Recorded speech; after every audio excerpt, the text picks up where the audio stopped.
You may think that this is a strange place for a person to be, but there were occasions when this is where I would wind up, and it may not look like it, but I would be at that time directing the Patches show.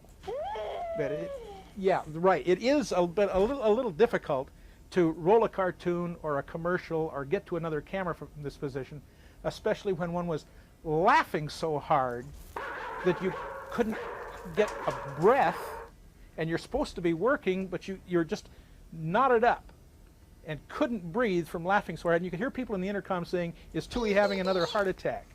And there was no way to allay their fears because you're laughing so hard. This is on but once a week is where I would do at least a portion of the show from. What are you doing a Patch show, Joe, or watching one of Lloyd's editorials? Well, I was just trying to explain to some of the people the difficulties of working with you two idiots. Hey, come on. The mornings that would come in here, and this was a fine way to start your day off, to drive in and come in and to work a show like this. It was really something else. Joe, we all those worry neat about years. you. Oh, You're a nice kid. he's been wanting to do that for 23 years. Getting closer. Actually, Joe, it's been kind of fun because we worry a lot about you. That's the biggest problem, you know, because you sit up here and you know there's a bunch of boring nuts anyway.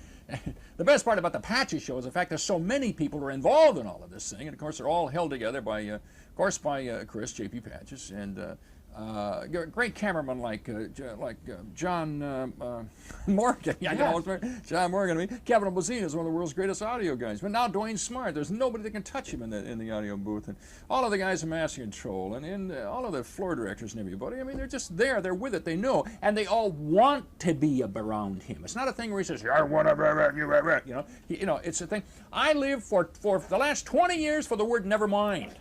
Wait a minute, Joe, I gotta tell you, but never mind. It works out a thing. I come in with great ideas every morning, terrific, and he looks at me and says, "Never mind." You know, I've heard "never mind" once. I've heard it 1,000 times. 23 years. Oh, come on, you know.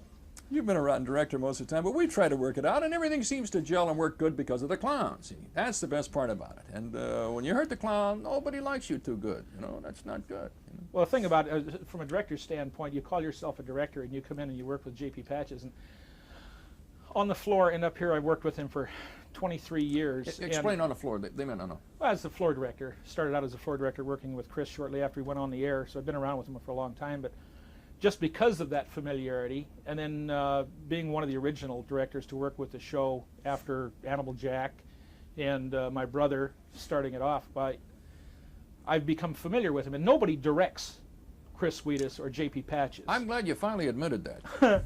You don't, what you do through familiarity and being aware of what he is going to do just because you've been down that road before, you don't direct him to go left or right. You just do the best you can to have a camera where he's going and meet him there with it. And then just sit back and relax, which is like what I said at the beginning. It was on the floor time. And you'd get to going, sometimes the TD, we'd both be on the floor. And Chris would he'd do things. All of a sudden, he wouldn't be J.P. Patches anymore. He'd be Lionel Barrymore or Richard Burton, and he would do Shakespeare. He'd do acts from things. He'd read, he would do Chaucer, great poems and things, just sit mesmerized. Up here. The guy has a great ability to be humorous. He can be humorous, see? And he also can be cheap.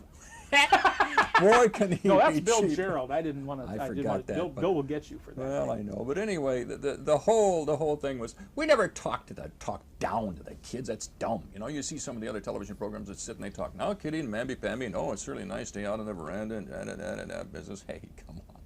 You know, the kids get that stuff 8 hours a day in school, and they get it around their mom and dad, you know, and they're always correcting the children. Hey, children, why, Chris meant to entertain them, have a little fun with them, maybe go to their mind. He's a great teacher. He always wants to teach something, you know. If he finds out something, he always wants to turn around and teach it. Brings to mind, brought the,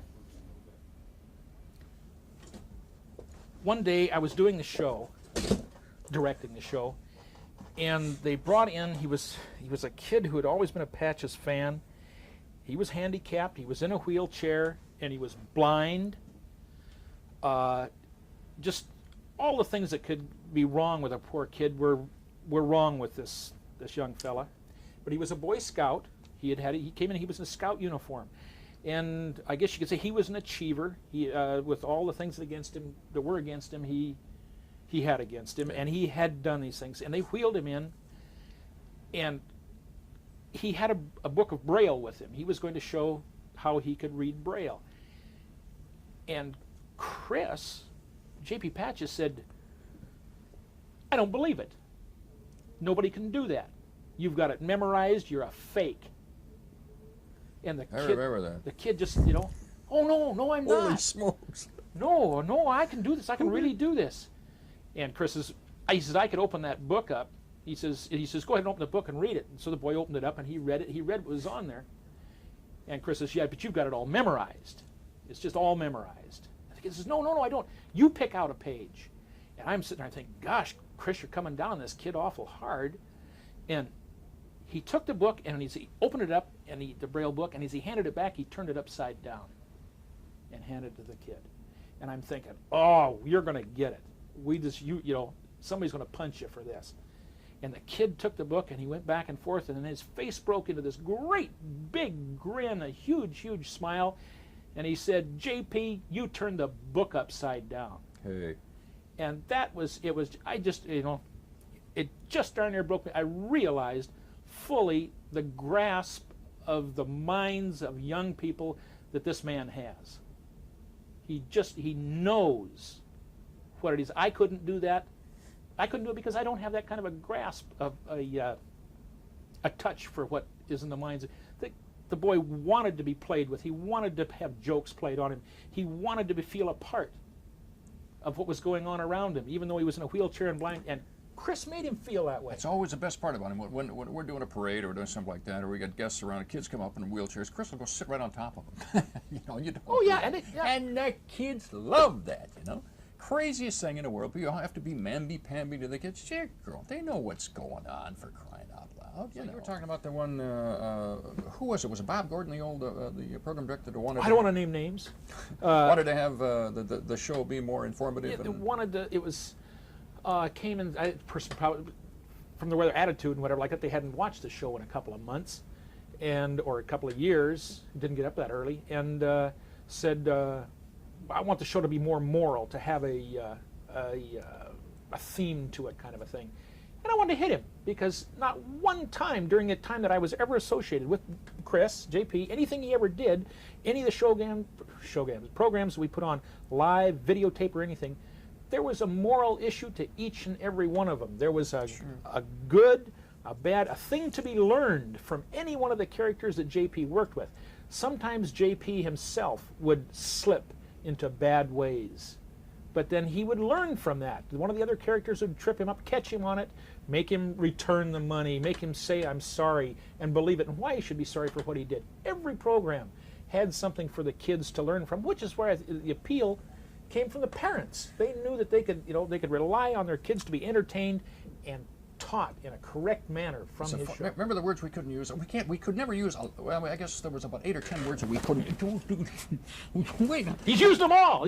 We couldn't use the word lousy. A lady called and said, "I don't think that's very good if you use that word. I think it's very poor English." So we try to chop out the word lousy, which that's one of my favorite words, and I try to stop more, especially when around Chris. And then one of the ladies called in, a lady called in and said, "My son is a moron, and I would appreciate if you just wouldn't use that in jokes in that type of a situation." Bang, we stopped that. Dropout was another one. Some mother called in and said, "My son is a dropout, and I would appreciate it if you just wouldn't use that kind of." So we have a whole list of words that we just didn't use. It isn't that we couldn't, but we just thought, well, in better taste, we just wouldn't. Well, rather than hurt anybody. Well, certainly. Why hurt? You wouldn't intentionally. It was like with Kevin Turkey. Yeah, right. Now we had the turkey, the rubber turkey. It was, and called him Kevin, and because the audio man at the time was Kevin. And Kevin loved it. The audio man did, but a woman called in and said her son was Kevin, and he was going to school, and everybody at school was calling him Kevin Turkey, and it became a thing with the kid. He didn't want to be called Kevin Turkey. She called Chris, and Chris said, "Yeah, you've got a legitimate complaint. Change the turkey's name to Tikey." They're right. I heard that. And Towey being a Greek name for a. That's what he was called. His when he was mother a always called Towey. him Towey. You know? So he took it up, and a few of the Greek folks knew what he was, what the name meant and everything. But it got him out of a situation that we didn't need to be in. Yeah. Didn't want to hurt anybody. That was off stage or stage, off the set.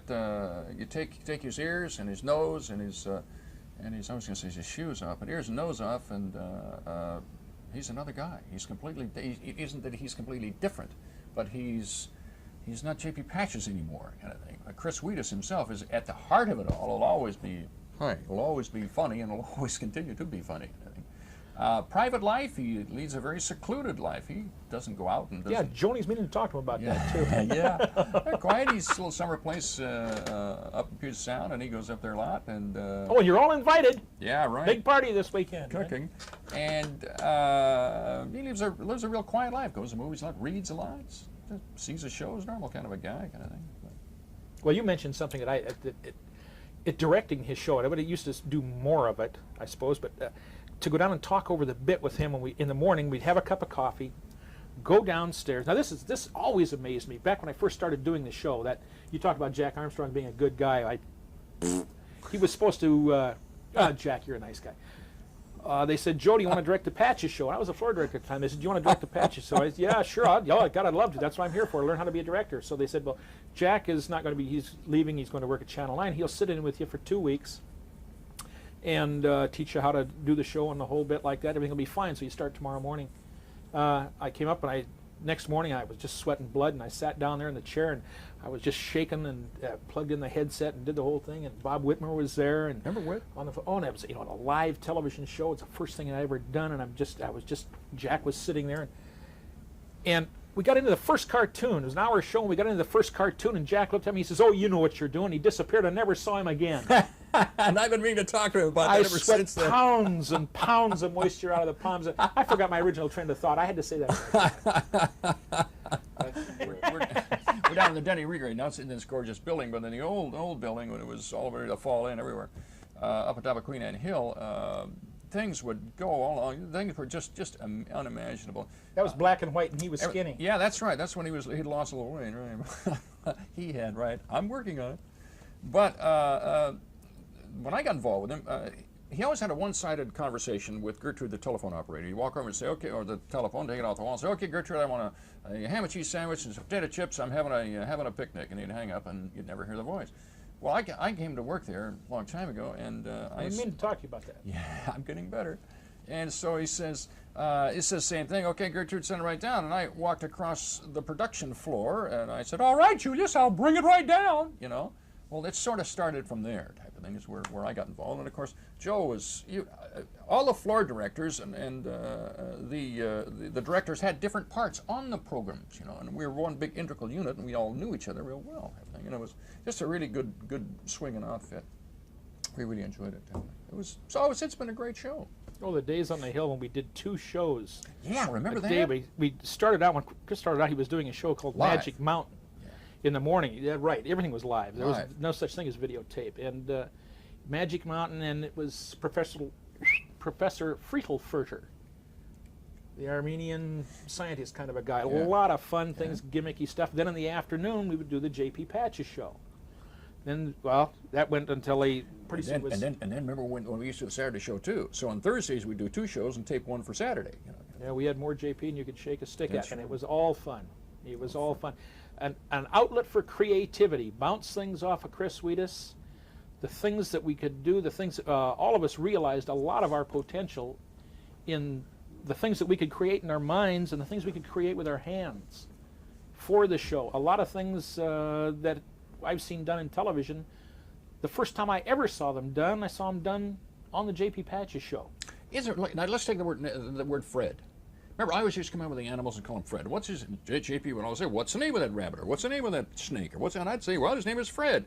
After a while, I got to be, the animal catch-a-can was always bringing in Fred.